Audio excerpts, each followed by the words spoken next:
Assalamualaikum warahmatullahi wabarakatuh.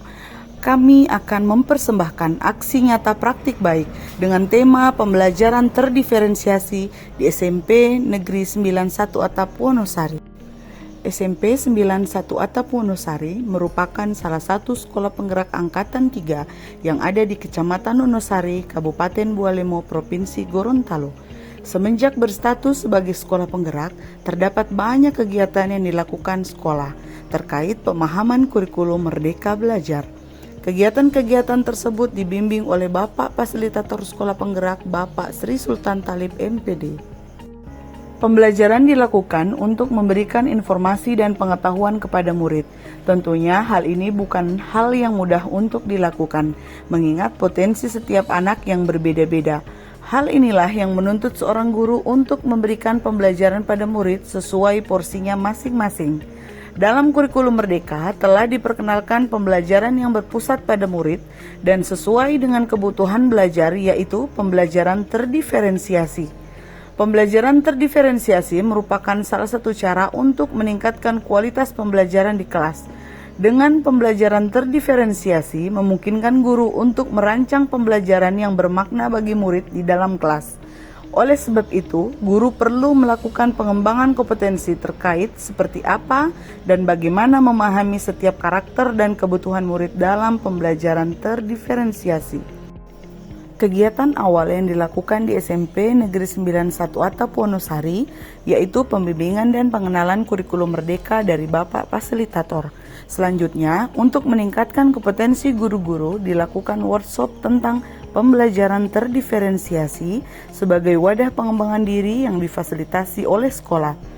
Dalam kegiatan tersebut, semua guru diberi pemahaman dan contoh-contoh mengatasi dan memfasilitasi kebutuhan murid oleh pemateri dan secara langsung mempraktikkan cara mengajar yang baik sehingga masing-masing guru dapat merefleksi hal-hal yang menjadi kekurangan dalam proses belajarnya masing-masing.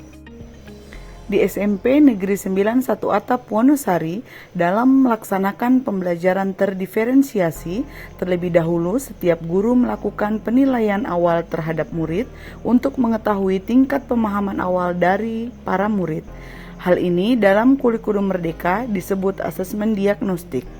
Dalam melakukan asesmen diagnostik, masing-masing guru mata pelajaran membuat kuis atau menampilkan gambar dan video yang berhubungan dengan materi ajar yang akan diberikan. Dengan melakukan asesmen diagnostik sebelum pembelajaran, maka akan mempermudah guru dalam merancang pembelajaran yang sesuai dengan tingkat penguasaan murid atau kebutuhan belajar masing-masing murid. Selanjutnya, yaitu melakukan pengelompokan terhadap murid sesuai hasil asesmen yang diberikan. Pengelompokan tersebut dilakukan dengan kelompok berdasarkan tingkat pemahaman murid terhadap materi ajar yang akan diberikan. Contohnya, pada pelajaran Bahasa Indonesia dengan materi teks tanggapan. Setelah dilakukan asesmen diagnostik, ternyata terlihat keterampilan membaca yang berbeda-beda dari setiap murid, sehingga perlu memetakan murid menjadi beberapa kelompok belajar berdasarkan keterampilan membaca murid dalam membaca sebuah teks tanggapan agar memperoleh hasil belajar yang maksimal.